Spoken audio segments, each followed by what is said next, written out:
saya Irfan Fahmi. Saya sebenarnya jadi dosen Fakultas Psikologi UIN Bandung. S1 Psikologi di Unisba. Kemudian S1 saya juga dari Tafsir Hadis UIN. Kemudian Magister Profesi di UI Klinis Dewasa. Kemudian S3-nya di UI juga Psikologi. Darul Insa ini didirikan pertama kali itu adalah di bulan Agustus tahun 2010. Itu pertama kali kita membentuk, kemudian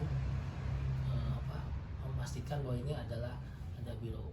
Untuk secara administrasi ini kita memang di bawah yayasan gitu. Karena memang biro itu bisa macam-macam, yang di bawah buat perusahaan sendiri, dengan buat punya PT atau CV gitu.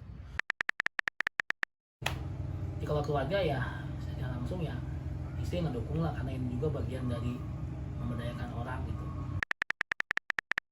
Rahma nih misalkan Rahma tuh mahasiswa saya, terus di dekat rumahnya Rahma, misalkan di daerah mana butuh nih perusahaan psikologi, ya udah ayo mangga gitu, malah terusan gitu. Secara khusus prestasi yang ini biasa juga nggak punya itu, cuma saya mah lebih ke merasa punya kebanggaan lah, meskipun ini dikelolanya belum benar profesional, tapi setidaknya bisa menghasilkan, memberi manfaat buat orang lain sih, yang penting buat saya sih. Belum lah, karena ya tadi sayanya belum benar-benar mau diseriusin Pak. Jadi kita hanya, tadi kan saya bilang, seberapapun dan sekiranya itu masih kita kejar, ya kita lakukan gitu. Depan pengen bisa jadi pegangan orang, artinya orang kerja di sini kemudian punya insentif yang lumayan gitu ya. Jadi pengen ini lebih berkembang secara serius, karena memang apalagi undang-undang psikologi yang baru penuh harus lebih serius pengelolaannya. Gimana caranya kebermanfaatan saya sebagai psikolog dan pemberdayaan yang ke mahasiswa atau siapapun yang terlibat di dalam biro ini ya bisa lebih baik lagi sih. Saya punya mahasiswa yang udah jadi dulunya kan cuma guru PAUD gitu. Terus saya bilang kamu harus, ya alhamdulillah sekarang malah jadi. Tantangannya tuh gini sih sebenarnya, kalau zaman sekarang kan bahwa psikologi dianggap mahal. Orang kadang-kadang orang banyak yang mirip-mirip psikologi, menganggap bahwa apaan psikologi tinggal baca, sehingga untuk orang paham tentang psikologi itu nggak seperti itu. Dan terutama ini soal orang kan kadang kan cuma mau ngobrol doang harus bayar gitu, kan belum paham, banyak yang belum paham. Itu yang susahnya.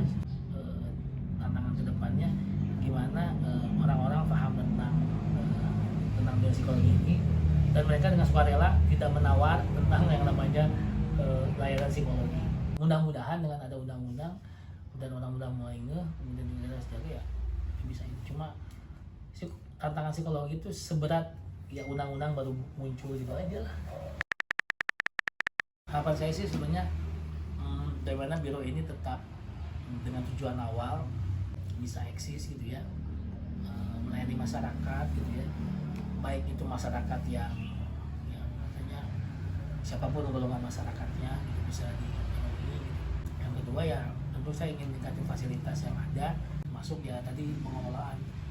Rencananya secara jangka pendek pengen mengambil fasilitas gitu ya, jangka panjang pengen jadi pegangan orang, nantinya orang yang di sini kerja beneran dapat insentif yang oke gitu. Artinya orang kerja beneran lagi. Kalau di sini kan masih setengah ibadah, setengahnya buat sendiri gitu.